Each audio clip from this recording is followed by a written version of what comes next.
एक कम्यूटर खास करके ऑफिस गोवर आधे घंटे से लेकर 50 मिनट तक डेली ट्रैफिक जाम में फंस के अपना समय खराब करता है। सबसे बड़ी बात यह है कि ये इसके कोई चालक परिचालक नहीं होंगे, एआई ड्रिवन होगा, कोई ड्राइवर नहीं होगा, सब कंट्रोल से ही चलेगा, कंप्यूटराइज्ड सारा सिस्टम एआई है, एआई ड्रिवन है, एआई से ही चलेगा।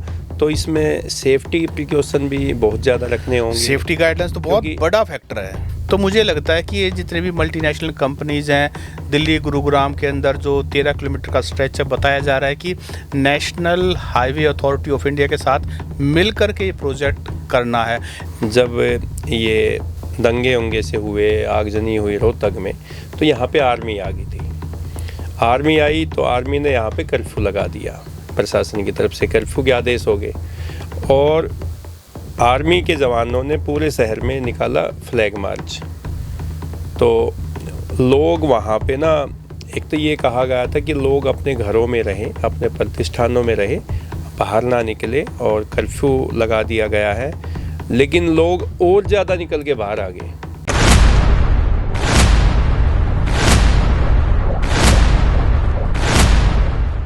नमस्कार, द हरियाणा टॉक्स में आपका स्वागत है। आज हम बात करेंगे शहरों में परिवहन सेवा को लेकर। मुख्यमंत्री नायब सिंह सैनी ने अमेरिका और जापान के डेलीगेट के साथ एक मीटिंग की चंडीगढ़ में और शहरों में पोर्ट टैक्सी चलाने की योजना पर विचार किया है।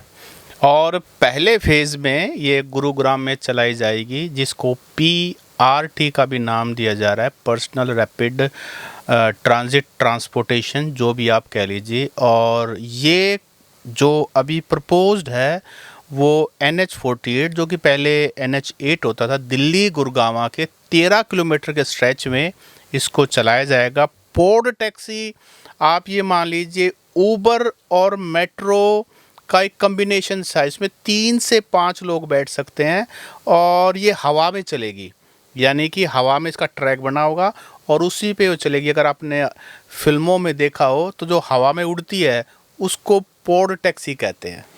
लेकिन पोर्ट टैक्सी जो है उसके लिए जो स्टार्टिंग में एक्सपेंसिव आएगा वो काफ़ी ज़्यादा आने वाला है। इसके बाद उसका किराया कितना होगा, क्योंकि आम आदमी जो शहर में रोज़ाना अप डाउन करते हैं, कॉलेज में स्टूडेंट जाते हैं, मार्केट में जाते हैं, PGIMS में जाते हैं, अपने अपने शहर का अपना अपना अलग सिस्टम होता है। तो क्या आम आदमी या मिडिल क्लास जो व्यक्ति हैं वो पोर्ट टैक्सी में क्या वो जा पाएगा, क्या उसका जो किराया होगा उसको वहन कर पाएगा, बहुत सारे सवाल है। लेकिन एक अत्याधुनिक सेवा परिवहन के लिए योजना में है सरकार की, तो ये अच्छा स्टेप भी है। और इसके जो नफ़ा नुकसान जो होने वाला है वो तो बाद में प्रोजेक्ट शुरू होता है तब उसका पता चलता है। और फिर जी ये जो पोर्ट टैक्सी है ना, UK में ये 1975 से चल रही है और जिस प्रोजेक्ट की हम बात कर रहे हैं अमेरिका में सर 1970 में अमेरिका में स्टार्ट हुई, उसके बाद UK में आई। पहले जो बताते हैं मैं उसी चीज़ पे आ रहा हूँ। तो 1975 में ये UK में चल रही है और जो गुड़गांव में अभी फर्स्ट फेज़ का जो प्रोजेक्ट है ये 2016 में प्रपोज था, लेकिन फाइलें अटकी रही। और पोर्ट टैक्सी एक फ्यूचरिस्टिक ट्रांसपोर्ट सिस्टम है, लेकिन सच्चाई एक ये भी है कि हमारे यहाँ फ्लाईओवर बनने में, मेट्रो जैसे प्रोजेक्ट में इतने लंबे डिले होते हैं क्योंकि ये इतना एक्सपेंसिव है और उसके लैंड एक्विजिशन एक बहुत बड़ा इशू है। और उसके साथ साथ हमारे यहाँ ना एनक्रोचमेंट्स बहुत होते हैं, तो उस एनक्रोचमेंट को हटवाना, लैंड एक्वायर करना, और सबसे बड़ी बात जो 2016 से प्रपोज्ड है, अभी तक फाइलों में अटका हुआ है, उसके पीछे सेफ्टी रेगुलेशंस भी बहुत बड़ी बात है। क्योंकि जब तक सेफ्टी क्लियरेंस नहीं मिलेगी, हवा में कोई टैक्सी उड़ेगी, हालांकि वो मेट्रो की तरह उसके अपने स्टेशन बनेंगे, हर चीज़ कुछ वैसा ही होगा। इसमें बस ये है 3 से 5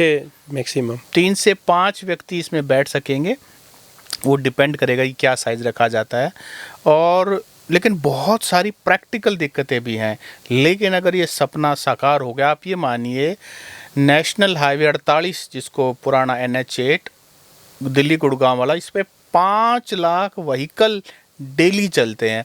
एक कम्यूटर खास करके ऑफिस गोवर आधे घंटे से लेकर 50 मिनट तक डेली ट्रैफिक जाम में फंस के अपना समय खराब करता है।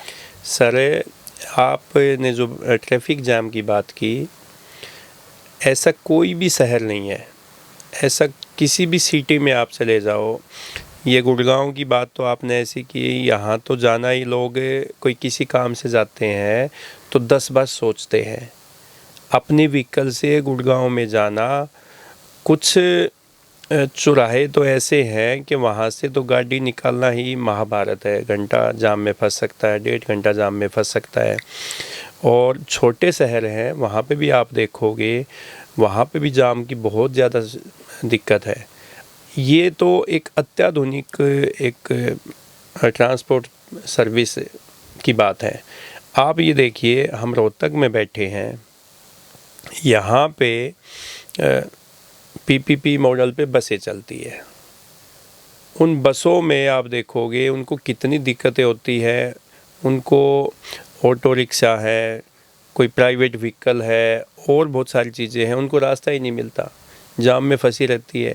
आदमी सोचता है कि कम किराए में जल्दी PJMS पहुंच जाएं, सुनरिया जेल चले जाएं, क्योंकि वहाँ पे भी लोग मिलने के लिए जाते हैं अपने जो वहाँ पे लोग हैं। फिर बस स्टैंड पे, रेलवे स्टेशन पे जाने के लिए बसें तो चला रखी है यहाँ पे रोहतक में, ऐसे ही और भी शहरों में चली हुई है, लेकिन वो खुद जाम में फंसी रहती हैं। कुछ लोग ऐसे हैं कि जो उसमें किराया ही नहीं देते, 5 रुपये 10 रुपये किराया लगता है, किराया नहीं देते। तो क्या पोर्ट टैक्सी में, जैसे आम आदमी की कहीं पे जाना है शहर में एक स्थान से दूसरे स्थान पे, एक तो पोर्ट टैक्सी की सर्विस कितनी होगी, किराया कितना होगा, बैठने की उसमें कैपेसिटी बहुत कम है, आपने जैसे जिक्र भी किया कि 6 लोग मैक्सिमम बैठ सकते हैं। तो ये बहुत सारी चीज़ें हैं। ये क्या अपने शहरों के लिए, अपने जो भौगोलिक स्थिति बनी हुई है शहरों की, क्या उन सब चीज़ों को ये सूट करेगी या नहीं कर पाएगी, ये तो बड़ा चैलेंज है। नहीं, आप इसको देखिए, सरकार ने अभी इसको गुरुग्राम में शुरू करने के लिए प्रपोजल जो है, जो कल डेलीगेशन आया फॉरेन का, जापान का, आप अमेरिका कह रहे हैं, अमेरिका से भी डेलीगेशन आया, जो भी फॉरेनर्स का डेलीगेशन है, और चंडीगढ़ में मुख्यमंत्री नायब सैनी से मुलाकात हुई। और ये पहली मुलाकात नहीं, इससे पहले भी राउंड ऑफ मीटिंग्स इनकी चली। जापान, आपको याद हो पिछले दिनों जापान भी गया था, हरियाणा चीफ मिनिस्टर के साथ एक डेलीगेशन भी गया था, कई चीज़ों पे डिस्कस करके आया था। नरेंद्र मोदी जी भी गए थे, वो बुलेट ट्रेन लाने की बात करके आए थे वहाँ पे। तो फिर ये जो है ना, जापान से टेक्नोलॉजी को इंपोर्ट करना, तो गुरुग्राम, बेसिकली गुरुग्राम जो है ना जियोग्राफिकली हरियाणा में है, लेकिन गुरुग्राम अपने आप में एक अलग उसकी अपनी अलग इक्वेशंस है, उसकी फाइनेंशियल अलग दुनिया है वो, वहाँ डिमांड अलग तरह की है। तो अभी इसलिए गुरुग्राम के लिए प्रपोज्ड है।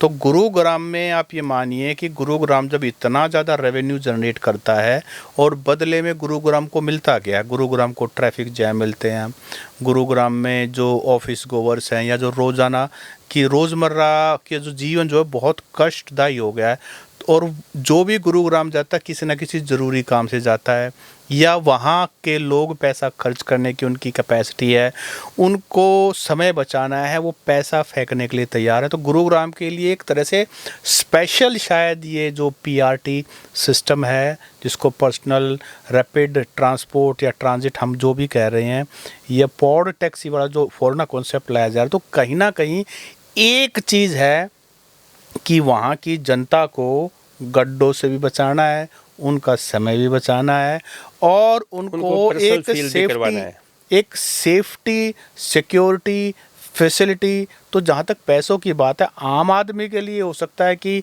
टोटल कॉस्ट कितनी आती है, और उसके बाद कितना समय लगता है, और वो कहाँ से कहाँ चलती है। तो आम आदमी उसको एक तरह से एक उसके लिए एक इवेंट हो जाएगा, कहीं बाहर जाना है, चलो जैसे मेट्रो में शुरू में शौक था ना कि मेट्रो में बैठ के आना है, तो हो सकता है शुरू में बिना काम से भी घूमे कुछ पोर्ट टैक्सी, हाँ पोर्ट टैक्सी के लिए। तो मुझे लगता है कि ये जितने भी मल्टीनेशनल कंपनीज़ हैं दिल्ली गुरुग्राम के अंदर, जो 13 किलोमीटर का स्ट्रेच है, बताया जा रहा है कि national highway authority of India के साथ मिल कर के ये प्रोजेक्ट करना है, लेकिन यहाँ रूटीन का काम करने में भी कितने लंबे डिलेज हो जाते हैं। पोर्ट टैक्सी जैसा अगर उनको इतना फ्यूचरिस्टिक कोई चीज़ करनी है तो उसके लिए कोई स्पेशल टीम बनेगी, क्लियरेंस लेनी है, लैंड एक्विजिशन का रोल है, एनक्रोचमेंट का रोल है, और बहुत सारी चीज़ों को उनको बहुत ही त्वरित कार्रवाई से करेंगे, तब ये सपना साकार हो पाएगा। ज़रूरत तो है, लेकिन इसकी वायबिलिटी, इसकी फिजिबिलिटी, ये सारी की सारी चीज़ें इंडिया कॉन्टेक्स्ट में देखना बहुत ज़रूरी है। और सबसे बड़ी बात ये है कि ये इसके कोई चालक परिचालक नहीं होंगे, AI ड्रिवन होगा, कोई ड्राइवर नहीं होगा, सब कंट्रोल से ही चलेगा, कंप्यूटराइज्ड सारा सिस्टम AI है, AI ड्रिवन है, AI से ही चलेगा। तो इसमें सेफ्टी प्रिकॉशन भी बहुत ज़्यादा रखने होंगे, सेफ्टी गाइडलाइंस तो बहुत बड़ा फैक्टर है, क्योंकि जो बंदा उसमें बैठेगा, जो आजकल तो हमारे तो क्या है, जब तक ड्राइवर साथ में नहीं बैठा उसको भी ज्ञान देने लग जाते हैं कि भाई ऐसा। हालांकि मेट्रो में दिखता तो है, लेकिन वो ऐसे करके नहीं चला रहा होता है। वो सब आजकल तो बहुत ही हाई टेक्नोलॉजी आ चुकी है, अब तो AI आ चुका है, तो इसमें मुझे लगता है कि सेफ्टी का तो ध्यान रखा ही जाएगा।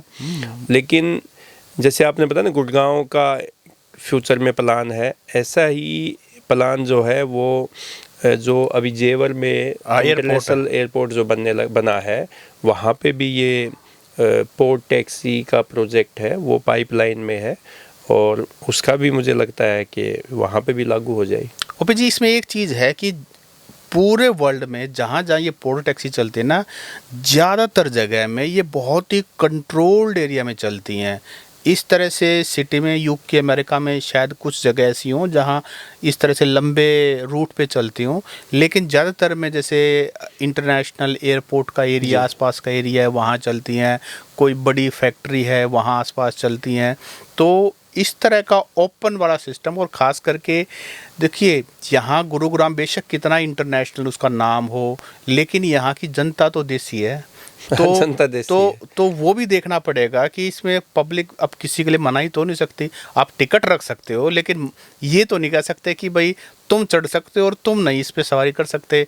ओपन होगी, वो सभी के लिए होगी, कोई भी टिकट खरीदे और उसके अंदर ट्रैवल करे, और शायद पब्लिक टैक्स पेयर का पैसा लगेगा, तो फिर वो सभी के लिए ओपन करनी होगी। और हरियाणा के आदमी तो ना, कोई नई चीज़ आती है ना, उसको देखने के लिए चले जाते बगैर काम से।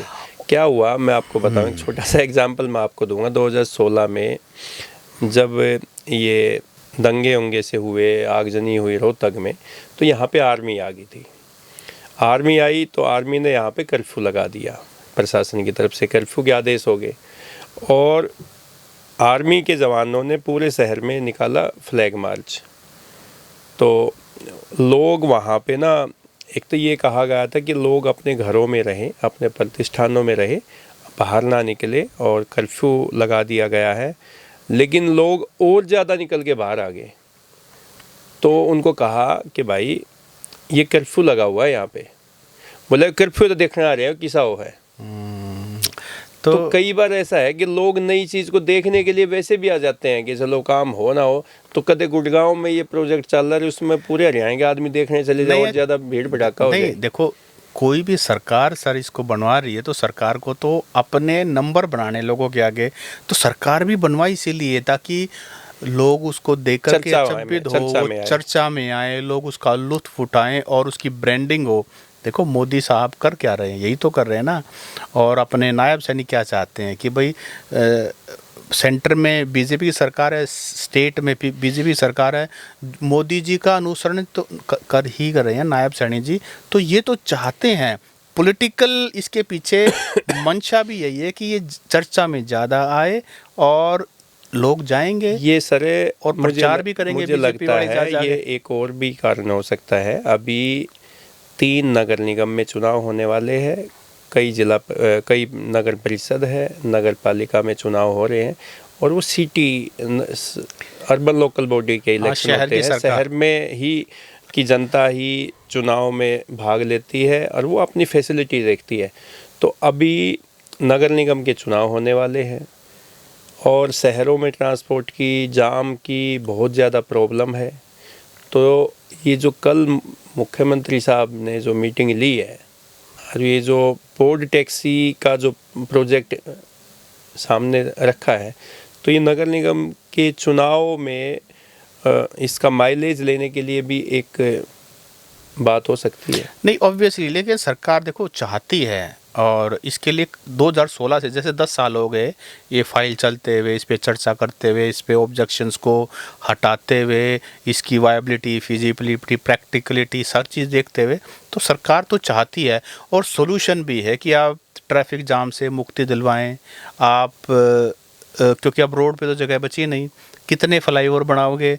अब आप को इसी तरह की कोई नए आउट ऑफ बॉक्स आइडिया सोचने पड़ेंगे, जो चाहे फॉरेन में सक्सेसफुल हैं, यहाँ तो सरकार तो हर चीज़ को वोट में ट्रांसलेट करना चाहती है।